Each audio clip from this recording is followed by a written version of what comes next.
Well, this was going to be a relatively wholesome video where I talked about my Dallas takeaways and predictions for the future, the esports scene, Counter-Strike, and then Donna had to get up all in my Twitter. All right, so now we got to talk about that, unfortunately. So this started with a take about Nexa. Nexa, I said, was also so heavy when it came to the G2 run at Dallas, where Stewie was obviously not great statistically, but he had big moments. And I said, Nexa, he didn't have good moments and he wasn't statistically that good. If you disagree with that, if you disagree with me on that, let's talk. Donna says, it's okay. Your CS knowledge is just not that deep to understand what's happening on a server and how every part participates to win, even as a player in a bad tournament. See you in London. And I said, no offense, Donna, but what the hell do you know about CS? Later to find out that Donna's level 5 on Face It. More than you, 100%. Enjoy creating your whole persona about being an ugly hater. Ugly? Today I was called an ugly, ignorant, toxic, racist hater. And I was like, ugly? Now you've crossed a line. Donna, level 5 on Face It. Are you even allowed to download demos? Can you even spell demo UI, Donna? The knowledge doesn't come in the ring, okay, Donna? So I've been in the game 10 years, made a tutorial for every bit of movement mechanics. I've taught pro players how to do movement. I've been watching demos for 10 years through CSGO, CS2. I just ran a local LAN. I've won a local LAN. I played ESEA main. I was Stewie's last IGL before he went pro. And then I stopped when I started casting.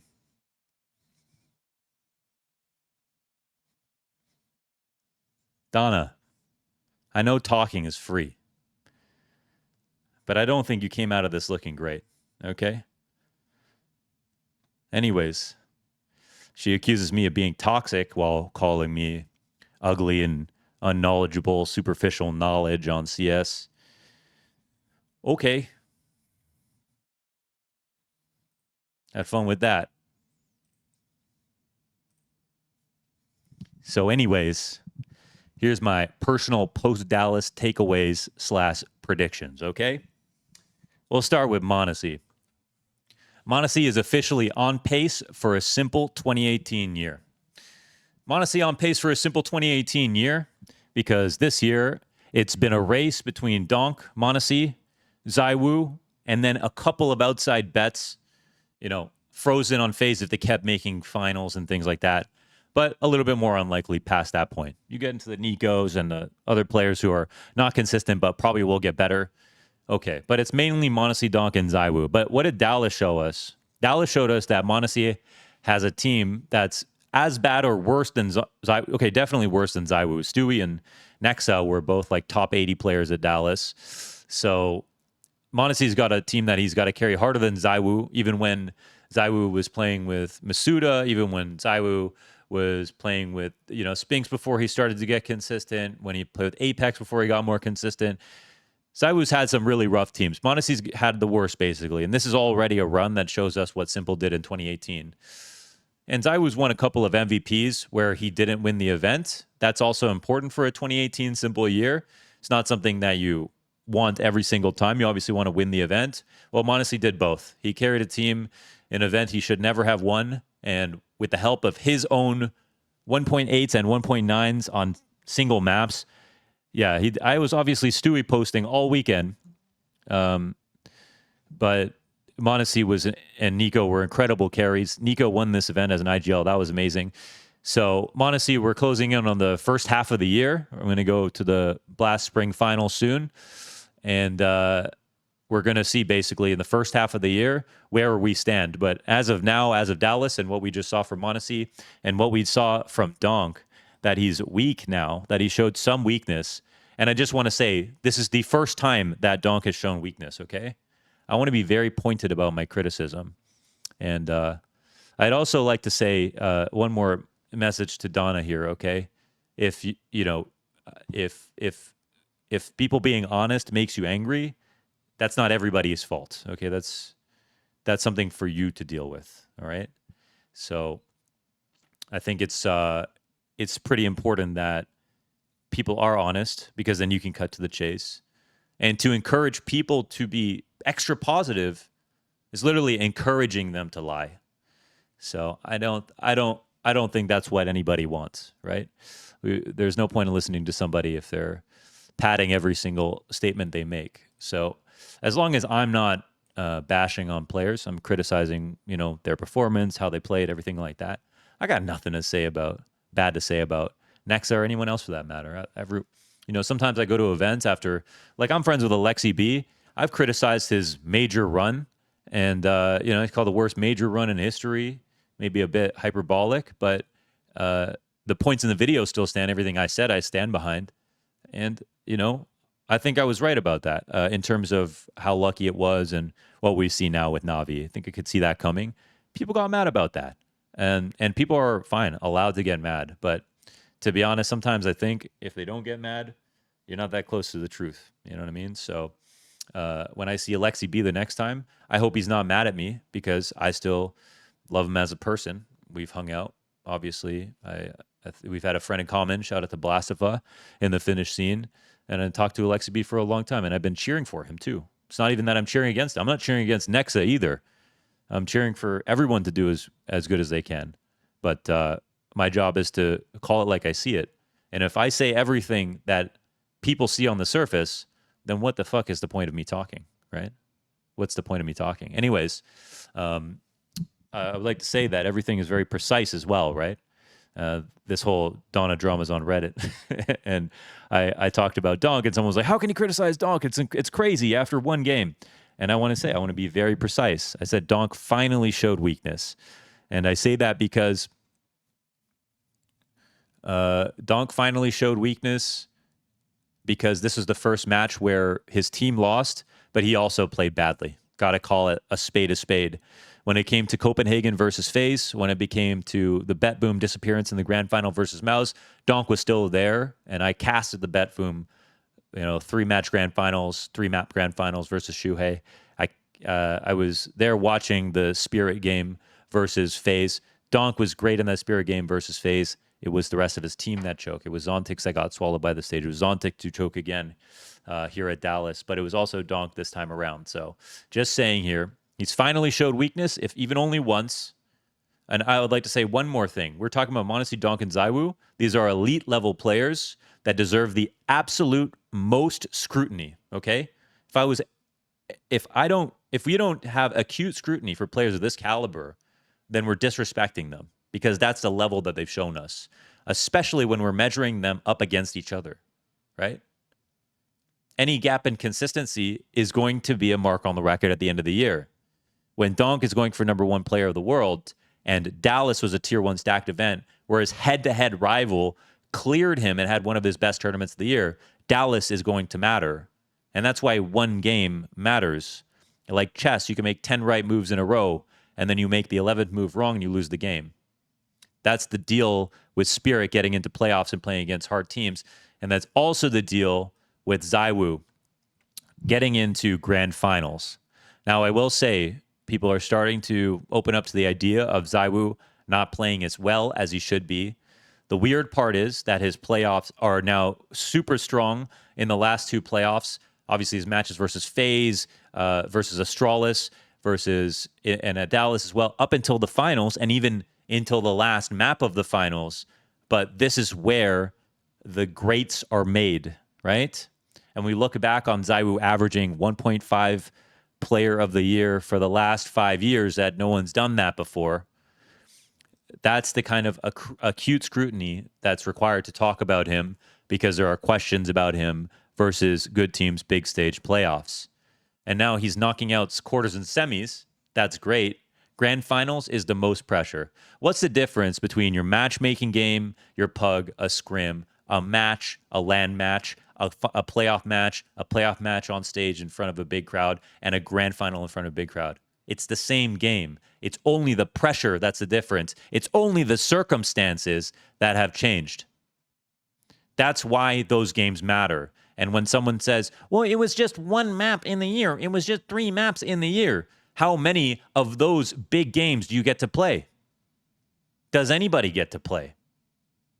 That's why you get to criticize that small sample size of games because those are the only games that matters for players of this caliber.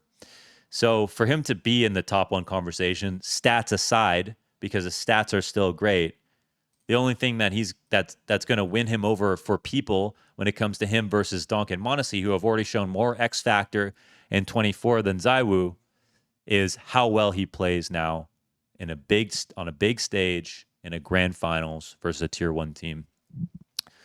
Everything else, but he is genuinely like making progress in that direction. We're seeing more X factor, we're seeing better quarters, better semis, and better on stage.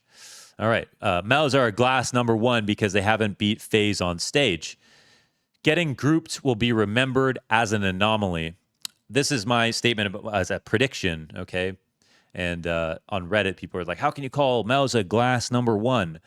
And that's because, again, I think FaZe are number 1 until mouz beat them. And there are circumstances where the best team in the world can't beat everybody, a la Liquid 2019, can't beat Astralis, still clearly the number 1 team in the world. But this situation is different because FaZe have made every final for the last 7 finals, apart from Dallas, of course, and have also beat mouz directly, and is the reason that mouz have been eliminated from playoffs in CS2. One of the only reasons, in fact. So the only time that mouz make it through is when they don't play FaZe, and we see how far they get when they don't. So in this specific situation, I can't honestly call mouz the number 1 team in the world because they're number 1 on HLTV when they haven't beat their rival who regularly make grand finals and now win them. As for them getting grouped, it's the first time for them getting grouped in something like 180 days. So I don't think that was a big deal. I think they lost games, and I casted the 9Z game. That was a legitimate win for 9Z. 9Z went on to beat Spirit Vitality, like obviously, or Vitality, someone else. Obviously, that was an amazing run from them, and it was best of 1 versus mouz. I'm not reading into this too much. Unlike the other teams who are on Fraudwatch, I think for mouz, the grouped part is not a big deal for me. It's just getting a chance to play FaZe in playoffs, which could have happened at Dallas, but I think it's better that they don't play until Cologne, if it's possible that they meet in playoffs at Cologne, because mouz and FaZe, both right now, are undefeated on Mirage. This is like mouz's best map at the moment. So mouz and FaZe being undefeated on Mirage and never having played it against each other in their veto and haven't played each other in playoffs since mouz touched number 1 in the world. This is one of the most fabulous storylines we got coming up that I haven't really talked about, obviously. So we'll see, like in tournaments and stuff. I just noticed it at Dallas, but it never happened. So we'll see. That's going to be pretty awesome. So yeah, and then Stewie will have an impact on the narrative about stats and winning. He was statistically hooksy, but had a big late game moment in almost every map and had way better spacing in the entry pack. Nexa was also so heavy. So I wouldn't have brought up Nexa if legitimately this didn't actually improve what we watched Stewie do. Now, Stewie didn't have a good event overall, but he did, if you watched all the games, have a big moment in almost every single late round at the end of every map. Right? In the most pressured circumstances, as we got closer, his aim got better. It was sort of a Zipix type of thing. And Zipix's stats, as you know, weren't always amazing, but his clutches in those games were just so far beyond the stats. It was similar for Stewie, and we can remember a lot of good rounds. Now, Nexa just didn't have as many. They both failed a lot of gun duels. Stewie failed even more than Nexa, but I don't think there's anybody out there that would tell you that Nexa had more impact than Stewie on this tournament. It's one of Nexa's worst events, and he cited so as well, Dona. Come on, he said this was his worst performance ever. This wasn't even a dunk from me, okay? It's just stating something that happened. All right. And then the last bit here, which is why I think I'm being called a racist, toxic hater. This year, all I can think about is choking ZywOo, Spirit, Frauds, Navi, G2 with Nexa, Spirit, and ZywOo. And again, I'm totally against G2 with Nexa instead of JKS. This is essentially what this is about. It was just a downgrade and an anchor. I don't know why anyone has to even talk about this anymore. It's like pretty damn clear, right? It's pretty damn clear. Again, Nexa is one of the nicest guys ever. Every time I see him at an event, I always think, damn, I've talked shit on Nexa a little bit. I hope he's still happy to see me. I don't even expect him to be happy to see me. I hope he's not mad at me. He always looks at me, always smiles. He's a great guy. This is a performance-based thing, and I can't be nice to people because they're nice or not nice to people because they're rude. It has nothing to do with that. It's never personal. It's always just honest. But yes, I think JKS is simply better than him in his role. That's it. And then, yeah, I think, and then frauds, of course, with ZywOo having improved now that this, the grand finals thing they talked about earlier, Spirit having 3 bad games now at elimination games, and I called this already at Copenhagen. People got mad at me about that. I've had a good month in terms of predicting sort of things that people have been mad at me about. And star players should be consistently better. Electronic, who has shown good stuff but not consistently good, also a team problem here. So this was a little bit iffy for me. Shiro, who choked FaZe, who's actually good at Dallas, choked on stage versus FaZe at the Copenhagen Major. Important game, again, small sample size, but important game. I saw the choke. And Shiro, when he played on Cloud9, not that, it was mostly Nafany, but there were a couple of games where I was like, was it Shiro too? Anyways, starting to think about that. Yakinder had a good Dallas, but they came in 8th place. So like, okay, you had a 1.50 and you came in 8th place. Congratulations. Cadian he was just around top 20 last year. And the year before that, I think also. He's not a elite opper, but he's supposed to be a star opper. I mean, he's supposed to be a star player in some sense. He's an opper. So, yeah, his op has been terrible if you've seen that. The stats are one thing. Tell me you've watched Cadian play, and his op makes sense right now. It's ass. So, okay. Spinks is literally Maniac put Spinks on Fraudwatch in this last playoffs in Dallas, in the finals in Dallas. And that is the other thing that sucks for ZywOo, is he could actually get away with some subpar performances if his team was overall more consistent. But with Mezzy and Flamesy taking turns bottom fragging, Mezzy had a great event too. Shout out to Mezzy. But their overall performance in terms of their overall consistency on the bottom 3 is just not there for Vitality, not in the way that it was back when Dupree and Magisk were on the team, unfortunately. I hate to say it. And Imma, well, people were mad at me about Imma too. Me, just the victim today. People were mad at me about Imma as well when I uploaded that video talking about his 0.88 at Copenhagen. I don't know. It just seems like obvious to me, but for some reason, I'm being told it's not obvious. I just don't know the game. Anyways, yeah, that's it. So these are my Dallas takeaways, some of my predictions for what's coming up, and I think that's it. That's all I got. Code launders for 25% off, actually, for Father's Day on AceZone, AceZone.io. Code launders for 25% off. Doesn't get much steeper than that. Get a pair of these cans. They're the best cans that you can have for LAN. We made everyone at Launders LAN use them for their stage game. We're going to bring them back for rentals. They were rented out completely the last time at Launders LAN. They are the best headphones you could use. And the only reason that pro players use their IEMs inside of their headphones is because they don't always have AceZones when they're at LANs, but the actual audio is the whole point, and they should be using those because it would be way better. But yeah, when you play with them on, it's literally like cheating. I have no other way to put it. Anyways, I hope you enjoy that. That's some news and some post-Dallas takeaways for the week of June 3rd. June 3rd, baby. Fraudwatch with Launders. See you the next one.